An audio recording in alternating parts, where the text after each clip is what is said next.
And my dad, being a Freemason, he was chaplain of his lodge. In a nutshell, they would claim to be a social club that has ritual. If a brother Mason commits a murder or treason, they're obliged basically to look after their own. The headquarters for a lot of those in New Zealand, there's two main areas. One is Havelock North, Masonic ritual abuse. The ritual abuse happened in a Masonic lodge. Trouble is, a lot of police are members of the Masonic lodges as well.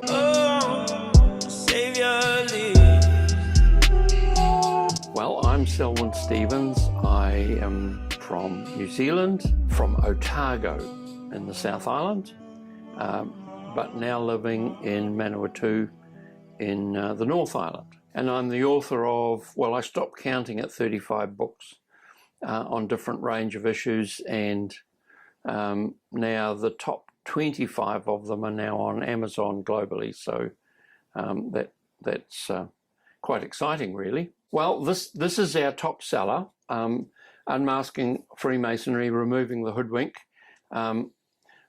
I put this together in request from a series of meetings that I was doing in a Baptist church in New Zealand, and he wanted me to cover some other spiritual deceptions as well, like the Mormons, JWs, and spiritualism. And people wanted my notes, and so they grew into a book.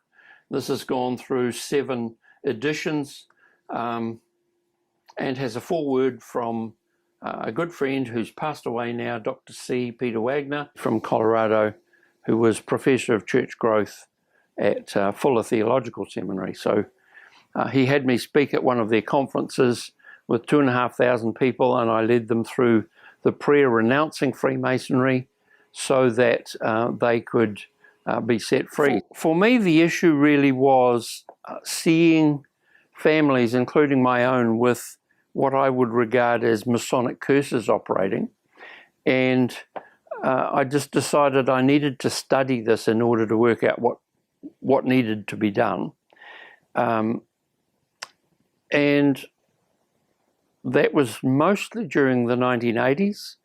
And I remember taking my dad with a group of people to Dunedin one time, to the town hall where Dr. Derek Prince was teaching, and he's probably one of my favourite Bible teachers of all time. And he talked about the 5 principalities that controlled Dunedin, which is our 5th biggest city now. It used to be just about number 1. And one of them was Freemasonry. And my dad, being a Freemason, he was chaplain of his lodge. He was a Knight Rose Croix, and he had some questions on the way home, which is fine. And I didn't know all the answers, but I was starting to pay attention to this. And a wee bit later on, I was able to talk to his pastor, who I knew quite well, who was not only born again, but had a very good understanding of the spiritual realm. And he was able to explain things to my dad in such a way that my dad renounced Freemasonry before he died, which I'm most grateful for. I've seen its effect in families. One of the things that I found very interesting is, why do men join this? And there's a number of reasons for that. I think the predominant reason is a chance to get ahead in business if they're in business, because they do special deals with each other. I would say there's an element of pride that they learn secrets that nobody else supposedly knows. Trouble is, so much of it has now been exposed. It's not secret anymore. And I think what holds them in there is just fear, because every degree that they go through the ritual, first degree, they promise not to share the secrets of that degree. And so they go through a little ritual where they actually make a sign of cutting their own throat from ear to ear to say that can happen to me if I share the secrets in this degree. Second degree is to have your heart ripped out. Third degree is to cut your stomach out. and we call that nowadays a colostomy. So we've actually found, and through some very good friends of mine who had done some research on this, that a lot of health issues in families are to do with the part of the degree that their father or grandfather was in the lodge. Give you an example. I was speaking in Melbourne, Australia, at a big Baptist church, and probably had about 50 pastors in that particular meeting. And I happened to make a statement of, you can tell where somebody's father or grandfather was, what the degree level in the lodge, by what are the major problems in their health of their family. And I had the pastor who was hosting me challenged me on that on the way home, and I said, well, you do your own research on it, but that's what I found. Well, over 6 months later, he rang me quite out of the blue, and he reminded me of my comment, and I said, so what did you find? And he said, my wife and I are actually professional counsellors. We each see 8 people a day, 5 days a week for counselling. He was the staff counsellor for the church. And so he said, we designed a questionnaire depending on what people came. Now, to understand, that's a church that's so big, they broadcast their service live on 2 radio stations at the time anyway. I don't know if they still do. And so therefore you don't do ministry in a church that's going to air. And so anybody who had an issue had to make an appointment and go and see this couple. So he said, that's 16 people a day, 5 days a week for nearly 6 months. He said, I can tell you you're 100% right. Now, my research has shown that Australia per capita had more Freemasons than anywhere else on the planet. So I think that's a reasonable sample. It's anecdotal, but I think that was their research. So, we've seen a lot of people healed of health issues, both in their family and in themselves, when people go through renouncing the key bits to do. We go through each of the degrees, and we've got their logos and so on relevant to each degree. We explain these are the words that are normal in the different degrees, pretty well global. The first 3 degrees, called the Blue Lodge, every degree is the same pretty well globally. I have not yet found any significant changes. Scandinavians have a slightly different structure than the British Commonwealth or the American systems, but they're pretty much the same. So we would go through and explain, right, these are the issues with each of these degrees. If you want to be healed of something to do with that, then here's a template of what you could do. And so we actually had people in 5 countries from different ministries who were dealing with the same stuff in the late 1990s, early 2000s. And we sort of drafted a corporate prayer that we could all use. And there's lots of ministries all around the world that use the same stuff. Sometimes they say where it comes from our book, or if I don't really mind. We've seen some absolute miracles. People healed of stuttering, people healed of heart disease, people healed of stomach cancers. And there's actually a list in there of the different areas of health that have been healed once people have gone through the prayer. So we're excited with the fruit from it, and the fruit is good. So when men go through the rituals, and women do in women's lodges as well, they're speaking words that actually curse different parts of their body. I've mentioned the first 3 degrees already, but as they go higher and higher, they go into other parts of the body and so on that they're cursing. And so what happens is when they say those things, if they don't come on them as a person, they come on their family members because they're in a covenant and also a bloodline relationship. In a nutshell, they would claim to be a social club that has rituals. In New Zealand, their Grand Master at the time described it in a newspaper interview as Rotarians with ritual. In a nutshell, they started as a construction team back in about the 1200s in Scotland. That seems to be the origin of it, as best we can tell. They claim they go all the way back to Solomon's Temple, but that's rubbish. There's no evidence of it, and everything says otherwise. They learned how to construct buildings, particularly religious ones, churches and cathedrals and so on. And so, because people in those days were illiterate, they couldn't read and write, in order to determine what their competence level and pay scale was, they developed these little series of handshakes and passwords so that if you moved from one building site to another, you could say the right password and right handshake, and they'd say, right, you're at this level of competence, we can give you this much work and this much pay. So that's partly, I remember an Anglican vicar friend of mine, she was saying to me, do you know how to tell a Freemason in your church? She had a church of about 400. And so I taught her how to do the Masonic handshake. So she immediately knew who all the Masons were in her parish. And she said, then I'm going to be praying for those guys that they wake up to what they're really in, because they're a burden on their families quite apart from the parish. So anyway, right, there's two kinds of Freemasons.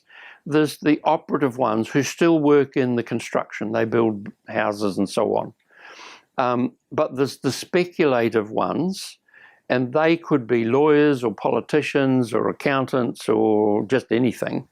In the 16 and 1700s, those people were sort of the landed gentry of Europe, particularly, and Britain in particular. They started to get involved because they had peasants who farmed their farms. They had money and they had too much time on their hands. And so they got involved in groups like the Theosophical Society and others. There were even the Knights Templar and other organizations like that. They were sort of loosely, I would call them spiritistic.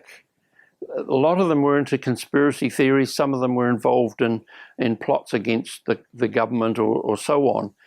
And they found it easier to go and join the Masonic lodges. 1717 was the Grand Lodge of England was founded, and from then on, all the Christian bits were removed from what had been before. And so it became a social club, but it also had a lot of rituals, and they've used their power. I would say most of the governments of Africa and Asia have actually had a Masonic control. Latin America, Simón Bolívar, who caused the Spanish to get evicted, and therefore he created Masonic governments for the whole of Latin America. So, you know, and that's well documented if people know where to look for it. It's actually in my book as well. So they've used their political power to control. For example, a former Prime Minister in New Zealand, Keith Holyoake, became the Grand Master for the whole of New Zealand. He had 16 out of 18 cabinet ministers who were Freemasons. So they were there by their handshake, not by their competence. In New Zealand in the 1800s, most of the premiers, as they were described in those days, were members of the Orange Order. That's what got my dad into the Daddy Lodge. He was a member of the Orange Lodge, which is a Protestant one, probably strongest in Northern Ireland, and they have these big marches on the 12th of July and some other times, just to show the Catholics that they actually won the Battle of Boyne in 1600 or whatever it was. And so a lot of those guys, I think virtually every premier in the 1800s in New Zealand was a member of the Orange Order. From about 1900 onwards, they were just about all Freemasons, apart from maybe some in the early labour movement in the 1930s. I found no evidence that they were, but they were socialists, so they had other problems. It's not so common. I would say that virtually every Governor-General of New Zealand has been a Freemason, even the women that have been. There are exceptions, but there's not very many. So they sort of gravitate to control positions. Australia, there's a whole swag of their prime ministers. I've named some of them in my book. Menzies, yeah. Harold Holt, wasn't he the one that disappeared? They never found his body. Yeah, quite a few like that. Canada, the same. The US, not all presidents are, but the majority, I think, would be. Britain would be the same. Well, it's definitely a conflict of interest for politicians and so on to be members of groups like this. How can I describe it? They actually promise to look after their own.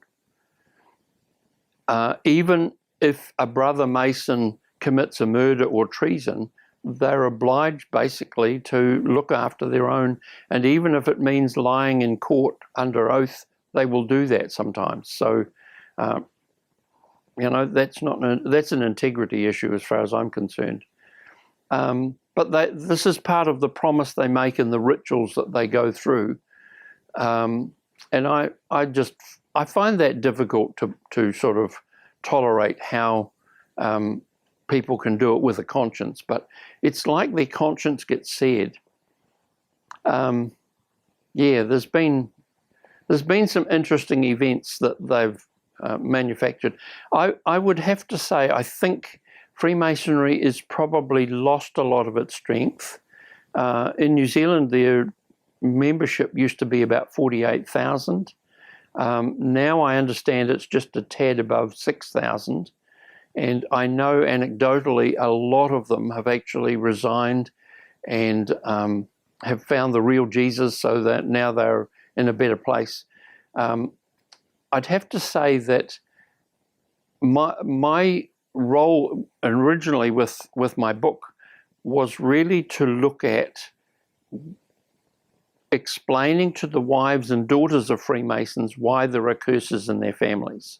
And when those girls wake up, the guys might as well not go anymore. And that's really been what's happened. And I've heard that from a number of cases. Most of the major cult groups that grew out of Finney's revival in the east coast of America in the mid-1800s, the Mormons, the founder was a Freemason. The Jehovah's Witnesses, the founder was a Knights Templar in Freemasonry. The founder of the Adventists was a Freemason. The Spiritualist Church was involved with it. The Christadelphian one was with it. And so, in case your viewers are concerned, I'm not just about dealing with curses. I'm actually more about dealing with blessings. In fact, this book is now in 14 languages on Amazon because I really want people to be blessed. But you can't be really blessed until such time as you've got rid of the curses. And so that's really been my motive for being involved in trying to help these people understand.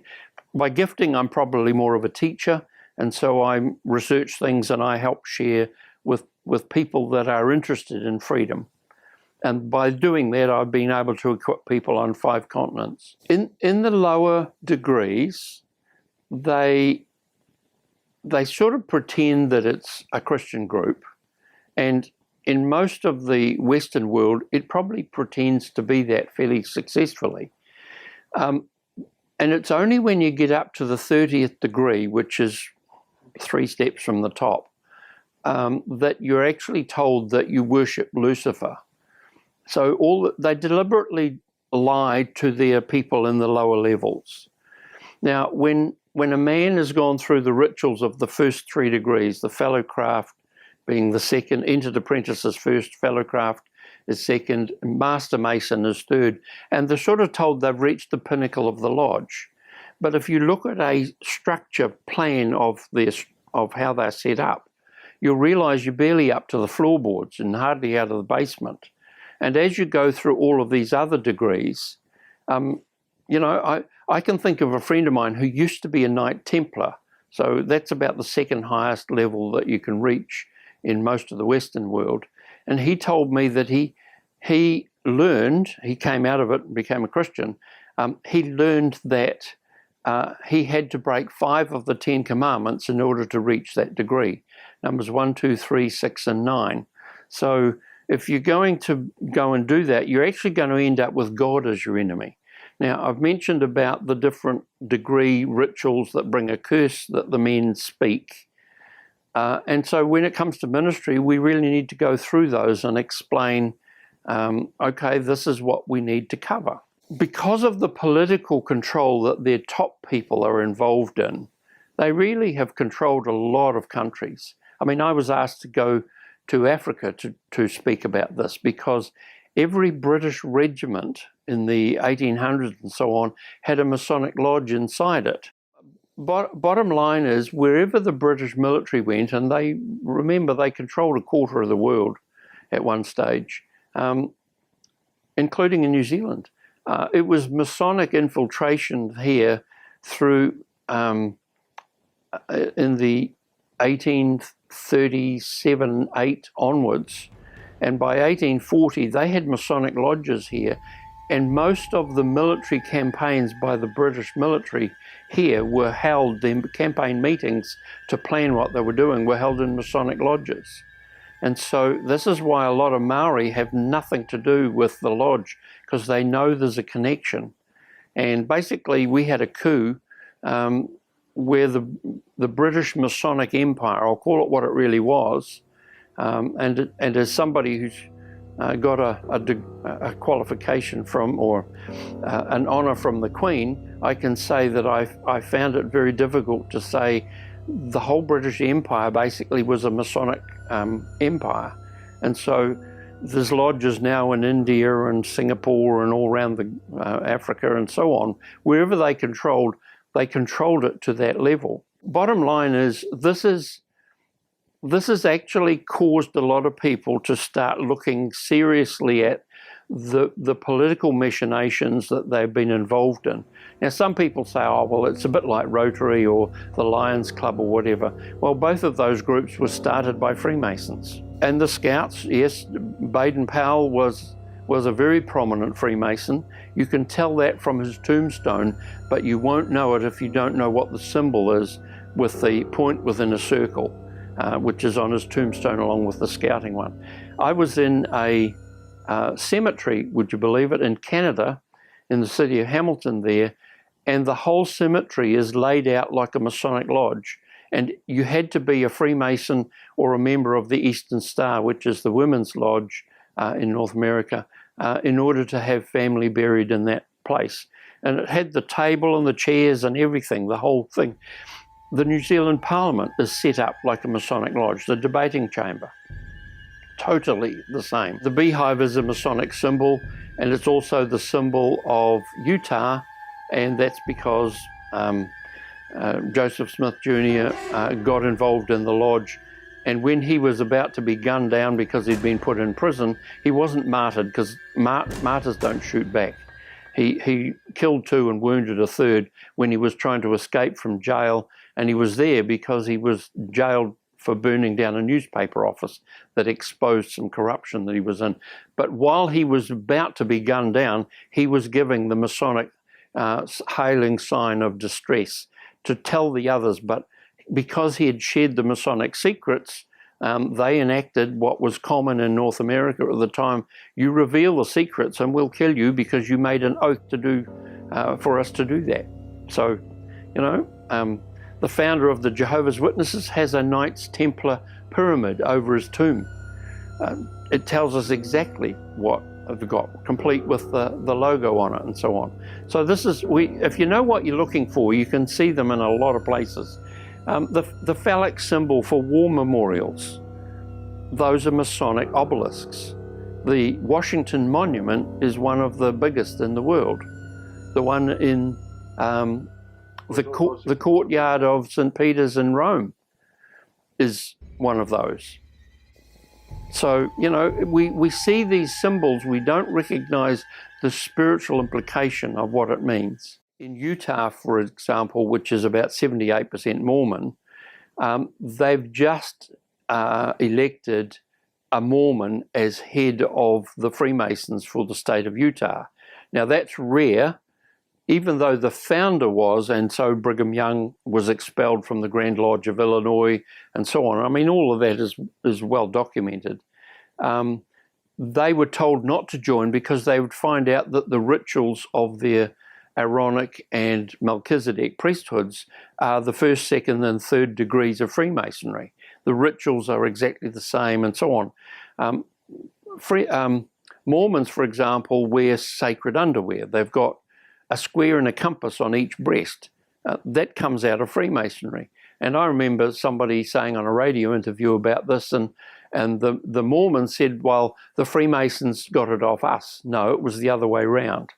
And that's now well established because of the dates of the founding.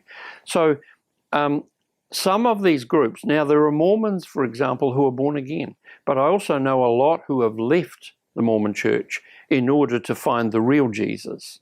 JWs are a bit harder, but I know of people who have come out of them. They've closed down and sold off their national headquarters in New Zealand. They've moved back to Australia because they've lost so many people. The city that I used to live in, there used to be 6 Masonic lodges. Now they're down to 1 because they really are shrinking. I don't know if we're responsible for it, but as long as they find Jesus, I don't mind. The leaders, the highest levels within Freemasonry would never openly do anything that bad because that would bring public scorn on them for what they were doing, because most people would have an inherent sense of, even if they're not churchgoers or whatever, the 3 founders or 3 leaders of the Theosophical Society, yes, they were 33rd degree Masons, but they were members of the Grand Orient Lodge, which is sort of mostly based in France. They would prosper, I guess I would say, in countries that had a Catholic majority. Spain, Portugal, Italy, France, and so on. That group, the Grand Orient Lodges, are pantheistic. They don't know what they worship, but they know they worship something. Whereas the British and American Grand Lodges would regard themselves as worshippers of God, but any God will do. So it doesn't have to be the Christian God. They would, I mean, a guy I've spoken with was a member of Lodge Singapore, and he said there were 9 holy books on the altar, and they were regarded as equally inspired. So there's one from the Buddhists and the Hindus and the Sikhs and Zoroastrians and so on. It's to cover what goes on at the highest levels, yes. That would describe, but I mentioned before that they actually admit in writing that they deliberately mislead those in the lower levels so they won't ask awkward questions. Now, for example, there is no Masonic lodge in the planet where you're allowed to use the name of Jesus if you're part of the ritual or if you're the chaplain and you lead a prayer. I remember speaking in a church in Seattle, Washington, about this at the request of the local Episcopal priest, and I had the Grand Bible Bearer, that was his title, for the state of Washington, who challenged some of the things that I said and got a bit antsy about it. And he was sort of prideful. But what I found interesting, he actually sort of did a transcribe of what I spoke that particular meeting on the first time that I was there. And he put it on the Facebook, on an internet site for the Grand Lodge of Washington at the time. But I'm damned by faint praise. He said I was the most balanced anti-Mason he'd come across. So I guess I could live with that. But I was explaining, and see, this is the thing. In the very first degree, one of the things they do when they bring the man in to go through the ritual to begin with, they put a blindfold on, a hoodwink. And so spiritually, he's regarded as blind, and the lodge is the source of light. So that's why they're Luciferians, because Lucifer is the light bringer, and that's the connection that they often make. Well, you'll see their black and white checkerboard floor. There's one in the foyer of the New Zealand Parliament, for example, and I think the British one, if I remember rightly, and that'll tell you plenty. At heart, from my perspective as a Christian, I would say they would just simply sold out to Satan, but they don't recognize Satan. They think Satan's the bad guy and Lucifer's the good guy. And they think Jesus, at the highest levels, they'll admit that Lucifer and Jesus are really the same being, two sides of the same being. Well, that's just nuts. That's crazy, but that's what they believe. That's what they teach once you get past the 30th degree. And there are a handful of people of that level in New Zealand. You need to be born again. I am born again. Now, did you just say that you are Lucifer? I am Lucifer. Okay, define Lucifer for me. Pure, virtuous, wholesome, innocent individual that's out to help people. Lucifer is? Yeah. Because that's exactly what the Shriners and Masons teach, is that Lucifer is light. No. And you're What you're about those confirming hospitals? it. You know what, sir? See, this is what a Mason confesses, is that Lucifer is light. I've written a book called Signs and Symbols, explaining what all sorts of logos mean. It's an ebook as well. But there were so many Freemasonry ones, I actually started a whole separate part 2, going through the square and the compass, and some of the other lodges that are with it, the Buffaloes and De Malay and the Grand Orient and so on. Walt Disney was a member of the Masonic Lodge. I mean, there's plenty of them. Bill Clinton was in De Malay. George H.W. Bush was 33rd degree. So was, what's his name, Carter, the peanut farmer from Georgia.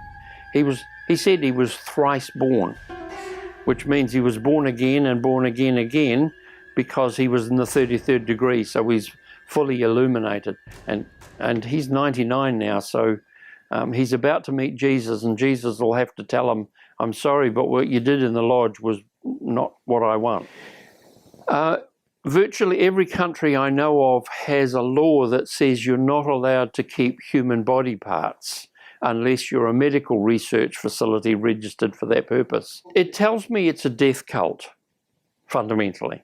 There would be a skeleton there, and part of the wording is that may death hug me if I ever spell out what goes on in the lodge. So these are death cult. This is a death cult. Let's call it what it really is. It's not the only one around, but there's a few religious groups around that are just death cults. And most of them are into what I'd call the spooky stuff. They're into spiritism in some form or another. We shouldn't be playing with body parts of people who have passed. We're supposed to treat them with respect and bury them or cremate them or whatever. So, I just think anybody who's involved in that, yes, the rituals can involve what amounts to a blood covenant. And in having dealt with over the last 25 years or so, a lot of ministry with ritual abuse and so on, I've come across 5 people who have been participants against their will in what I could only describe as Masonic ritual abuse. The ritual abuse happened in a Masonic lodge, usually in the star in the middle of the lodge room. And quite frankly, any father or grandfather that takes their granddaughter and does sexual stuff or whatever there is just perverted, and quite frankly, God's not happy, and he's going to make that very clear to them at some point. But I've heard about it, but I've actually met 5 people who have been participants in it against their will, just doing it as kids. They were being initiated into something. I was born in a western suburb in Auckland, New Zealand. I would be put into a van and taken to Freemasons once a month. There would be other children. Satanic ritual abuse would take place. There were many men there, and I'm not saying every Freemason was a pedophile, but I'm saying at certain levels throughout their hierarchy, they were. So that's sick, and anyone who does it needs the full weight of the law against them. Trouble is, a lot of police are members of the Masonic lodges as well. So I was very interested in the time when Tony Blair was Prime Minister of Britain. There was a case where a bank robber one of the biggest known bank robbers in London, was a member of a Masonic lodge that 5 members of the lodge were also policemen. And they wouldn't arrest him even though they knew who he was because he was a lodge brother. So this leads to corruption as well. Yeah, you'll find these little obelisks, a bit like the war memorials, but a much smaller one because you don't want to make it too big in a cemetery. But you'll find those were always Freemasons. Sometimes they won't use the obelisk, but if they do that, they probably were master of a lodge or certainly held a reasonably high office. A lot of the lower ones probably wouldn't go to that. It's not done so much nowadays. They just have a piece of marble and it's just a slab with some writing on it. But historically, you can tell a lot of those, and usually they would try and be in the highest place. If the cemetery had a bit of a ground slope, they would try and be put into the highest place as sovereign over the cemetery. Shriners is unique to North America. You'll find some in Canada, mostly it's American. In part of their ritual, they claim that Allah is the God of their fathers. They're actually secret Muslims. You have to be a 32nd degree Mason in America to join it. The American lodge system is a bit unique compared to the British and the British Commonwealth. In America, they have 3 main groups. There's the northern jurisdiction, which is in 15 states, the sort of original states of the US as it was forming. The southern one covers the rest of the states, and they have Prince Hall, which is for people who are African Americans, because they really weren't encouraged to join. The original Freemasons were mostly fairly racist. The Ku Klux Klan founder was one of the senior Freemasons, Albert Pike. I've seen Pike's Peak in Colorado more than once, and he was a dedicated Freemason, wrote a lot of their rituals, which were very occultic. The national Masonic headquarters in Washington, D.C., it looks like it's come straight out of ancient Egypt, complete with the lion sphinxes and all that sort of stuff. I've been through the Masonic temple in Indianapolis. I mean, it's 6 stories. I think it's the 3rd floor, I'm open to correction on that. They've got a ballroom. You can have 2,000 people dancing in one room. That's how big the place was. And it's really controlled America. It's controlled Canada. It's certainly controlled Britain, Australia, New Zealand, and so on, through their membership and just the subterfuge of how they've organized themselves. What I'm pleased to say is that so many of them have come out and they've found Jesus, and they've got their lives sorted spiritually, or they're underway to do that. There's a number of other organizations that have a sort of a Masonic connection. I mentioned before about how the landed gentry and so on, the aristocracy, almost took over Freemasonry because of their involvement with groups like the Theosophical Society. Golden Dawn is one of those. There's a number of other ones. I would see those as just simply occult groups. Probably think they're doing good things. They're after spiritual knowledge. People are looking for a spiritual experience, and they get involved in the Spiritualist Church and Golden Dawn and some of these other groups. They're replete around. In fact, the headquarters for a lot of those in New Zealand, there's 2 main areas. One is Havelock North, and the other would be Paikakariki. And you'll find several occultic organisations, their national headquarters are in Paikakariki on the Kapiti Coast, for those who are aware of the geography. So, but a lot of these have a sort of a cross-pollination with Freemasonry. They're not Masonic in and of themselves, but they've borrowed bits from each other. Aleister Crowley, who founded the Church of Satan with Anton LaVey, they were occultists. Well, in New Zealand, it's been my privilege to to teach from Invercargill to Kerikeri in about 50 towns and cities. It's just, I respond usually to invitations. I've spoken in 4 states in Australia, in 4 provinces in Canada. I've lost track in America. I think it's over 20 states. Taught in Africa and India and so on. So, but a lot of my teaching is in book form, and now it's on downloadable video from our website, which is jubileeresources.org. And people around the world are finding stuff. People are downloading books in Polish and Ukrainian and all these other languages that we've been working on, just because it's time to use the technology. If I can't travel because of lockdowns and stuff, then we're going to get the message out one way or the other. So the spiritual realm is real, but the occultic realm, which is the negative, the bad side, the things that God doesn't want us dabbling in, seances and all that sort of stuff. Maori tohunga are very good at cursing.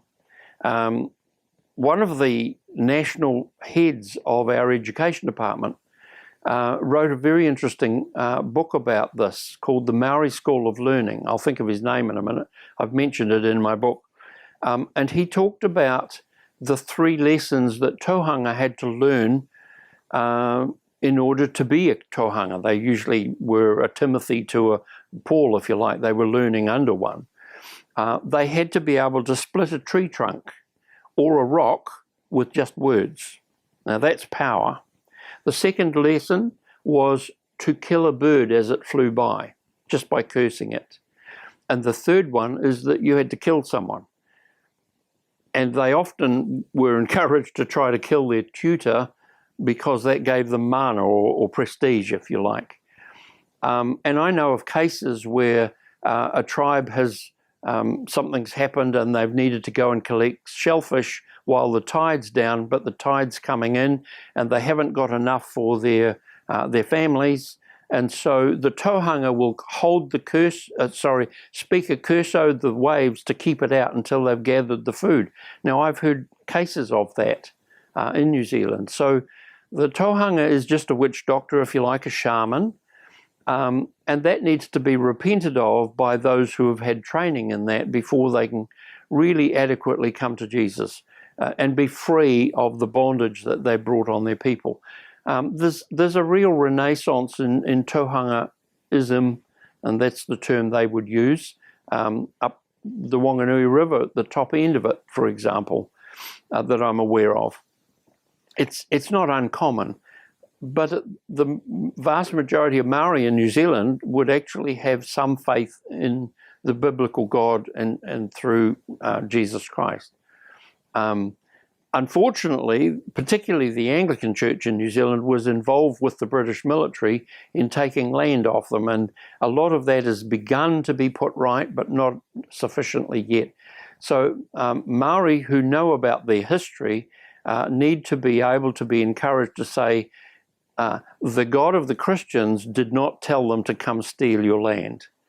And those who think that happened, we apologise to, because that simply is wrong. Okay, well, New Zealand is, we've got 6 million Kiwis, 5 million live at home. There's always about 1 million overseas. My best guess, and it's only that, but my best guess is there's about 3 million with Masonic curses in their families. And so we're never going to be short of dealing with those on an individual basis. There's always going to be a queue saying, can you set me free? Here are the symptoms that I can see in my family. We've trained people up and down the country, so a lot of pastors and other parts of prayer teams in different churches. Bill Sabritsky, probably our top evangelist, who's passed away now, but he used a lot of our material all around the world.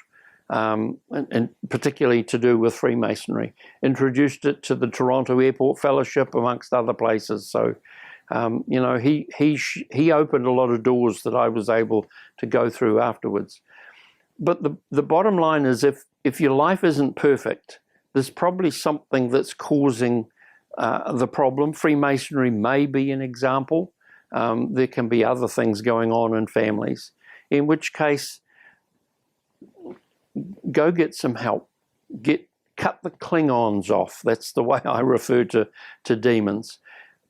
Words create curses, but they're empowered by the spiritual realm, which are the demonic realm. And so we just need to undo the curses and evict the demons. And a lot of mental illness is caused by demons. I think, and unforgiveness is a huge reason. I remember running this past a few psychiatrists that I've met over the years. If you really want to get people out of a psychiatric unit, get them to forgive people. And I reckon you would clean out nearly half of the population in those institutions. And the psychiatrists have told me that's actually about right too. So that's their experience. So there's no reason to carry on all these burdens and have a screwed up life and think, is this as good as it gets? No, you can be free. And it's the Lord Jesus, through the leading of the Holy Spirit, that can help set you free. Well, my message to Freemasons is very simple. We love you in the Lord, but we don't love the deception you're in because of the damage it's doing to you as well as your family. And I found the answer in Romans chapter 10, the first 4 verses. Let me just read these and let me adapt it just slightly. It says this: "Brethren, my heart's desire and prayer to God for you, for Freemasons, is that you may be saved. For I bear you witness that you have a zeal for God, but not according to knowledge. For you, being ignorant of God's righteousness, seek to establish your own righteousness, have not submitted to the righteousness of God. For Christ Jesus is the end of the law for righteousness to everyone who believes."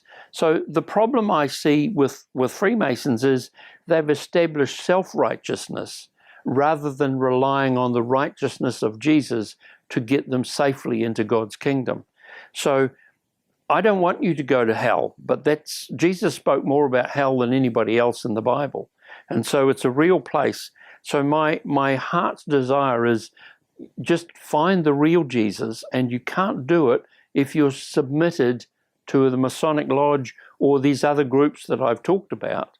You just need to find the real Jesus. And you'll find some people, because God's got a remnant everywhere. And I would pray that you would find that truth, that you would not stay in deception anymore. Let me say what my friend said. Deceive people don't know they deceive people. That's the nature of deception. And this is not an area of ministry I would have ever chosen for myself. But I can tell you that coming to the real Jesus, letting the Holy Spirit not just be resident, but being president of your life. So you give him the steering wheel of your life in order to get free. And you will come and spend eternity together. And you can come and talk to me about it when we reach that place. But there is a heaven and there is a hell. And, people say there's more than 2 genders. Well, no, there's only 2. But eternity is only 2 choices. So will that be smoking or non-smoking? You need to make a choice. I hope you choose Jesus. Yes, for those of you who are in the central North Island, Manawatu, Wanganui area, over to Taranaki and so on Saturday the 29th at the Waiora Marae in Wanganui, I'm going to be leading a whole day training course on how to start a fellowship in your home, because institutional church is now preventing God's kingdom from growing enough. And so they've asked me to come and do that, so we're going to be doing that. The details are on our website, jubileeresources.org.